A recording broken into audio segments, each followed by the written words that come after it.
All right, welcome again to this exciting time right here with Dr. Emmanuel Dogba. We're talking about a lot of things about public speaking, confidence, building, effective communications, you name it, anything you want to put in there, just fill the blanks, and that's what it is for you.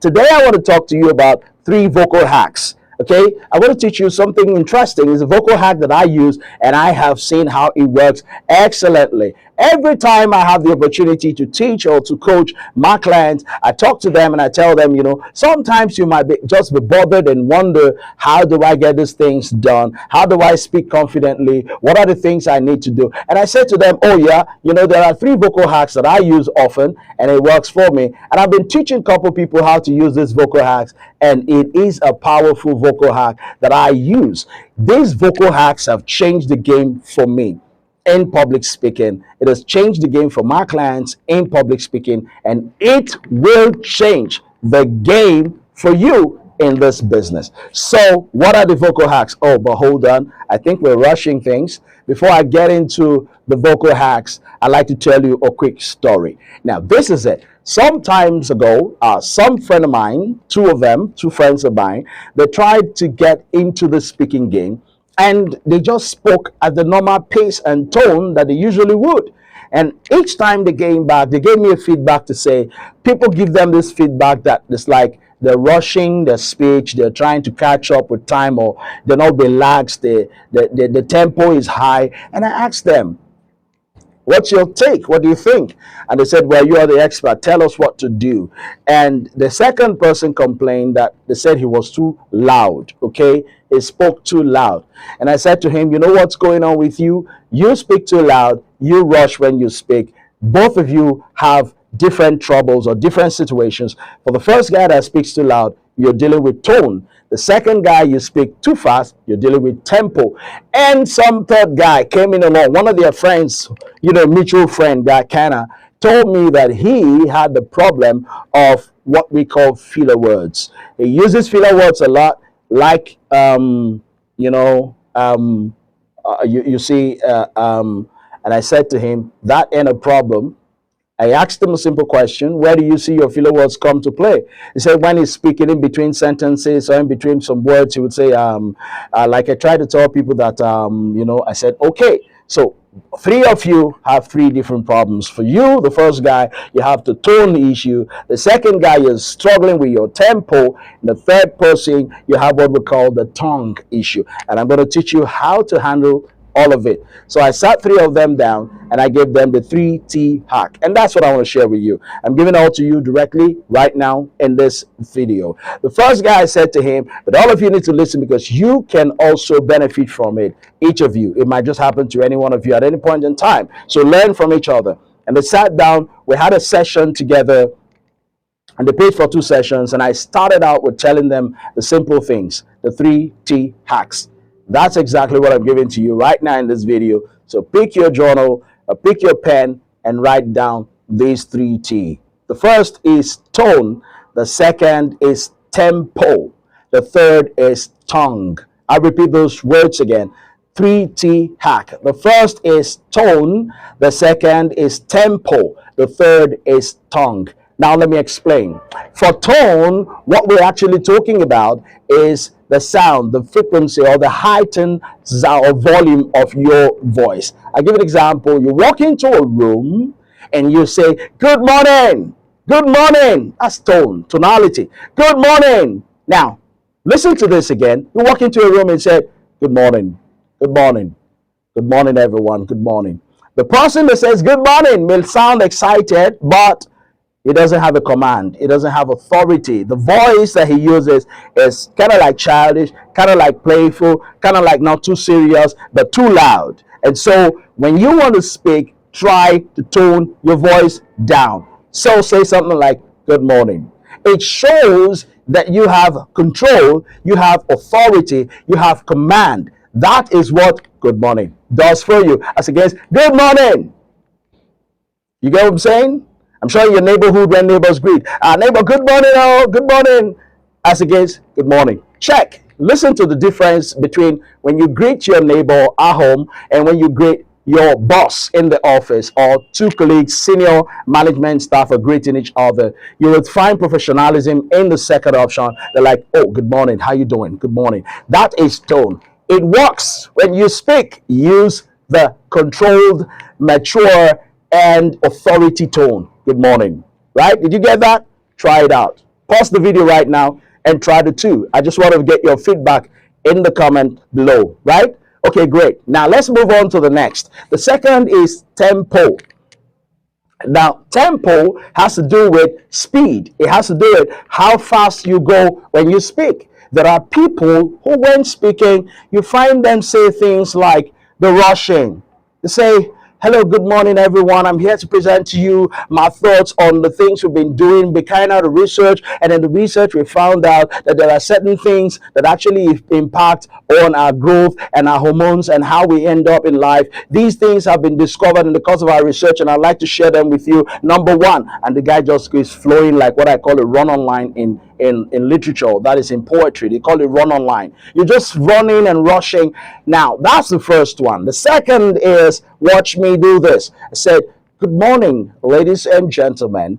I'm here to present to you the research we did and the findings that we had.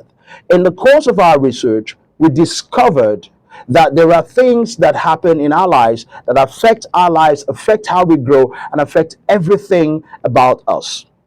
Now, the results of our research are as follows. One, and you go on and on. Now, guess what? The first one was just speeding on. In the second one, you didn't notice, but I'm going to show you what I did. I counted 1, 2, 3 in between sentences. And that count was not visible, was not audible. It was in my head. So when I spoke, I counted 1, 2, 3 in between sentences, or in between certain places where I wanted to include pauses. So wherever I have pauses, I counted in my head 1, 2, 3 before I took the next line of thought. What that does for you, it keeps your tempo within audibility frame, it keeps your tempo within reasonable framework, and people can listen to you, understand what you're saying, and most importantly, appreciate you because you're delivering at a speed, at a tempo that they can flow with, they can process what you're saying, and they can understand and appreciate it. So for tone, we've talked about that. For tempo, you need to know that the way you speak determines the value you bring to the table and how people take it and perceive you. So you need to take this very seriously for the tempo. Do not rush when you're speaking. I did a video some years ago and I was rushing and someone called my attention and said, what's wrong with you? I can hardly hear you. I can hardly pick what you're saying. You were rushing. And I said to him, that's the way I wanted to just do that video. He said, nah, that's not professional. And I said, really? I went back to the video myself and I watched it with sound, and I did something interesting. I took off the sound and I just watched the video play without me, hearing myself.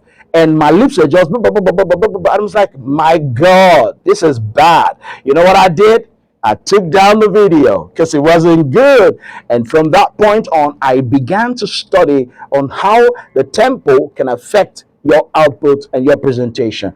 And yes, it affects it negatively when you rush your speaking. So the third thing, the third T is tongue.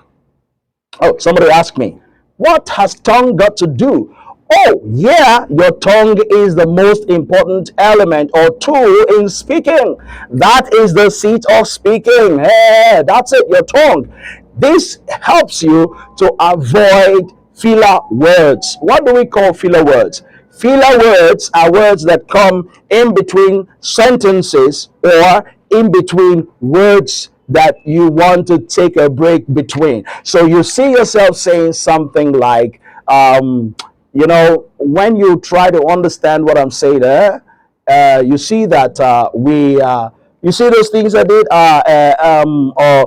Now, I'm not actually saying that using filler words is totally bad, but hey, when your filler words are becoming too frequent, it's totally bad. Yes. So what do you do if you are someone that has had the problem over time of using filler words? Simple. Tongue. How do you use your tongue? This is what you do. When you're speaking, as you continue to say what you have to say, in between where you notice that you're taking a small break or a pause, put your tongue above to cleave to the roof of your mouth. Watch how it is. For example, without using the tongue hack, I would say, ladies and gentlemen, I'd like to welcome you to this interesting edition of the show. It's something that we have worked on for a long time, and we are here to make sure that you get the best out of this event. Now, that is sentences with filler words. Now, let me take something without filler words. I'm going to use the tongue hack right now. My tongue is going to go top to cleave to the roof of my mouth when I want to take a pause. Ladies and gentlemen, welcome to this interesting and exciting show that we have put together for your pleasure. Now we will be sharing with you all of the beautiful things that we have curated to make sure that you enjoy every bit of what we are doing here today. This show was designed for your own excitement and pleasure, and we will deliver nothing short of that. Enjoy it. You would notice that while I spoke, I had pauses. Where those pauses were, my tongue was clave to the roof. It clave to the roof of my mouth. What does that do for me? It stops air from coming to create that filler word that I would have used. Because when your tongue is down, air comes through your throat and words just gasp out. You could just say, all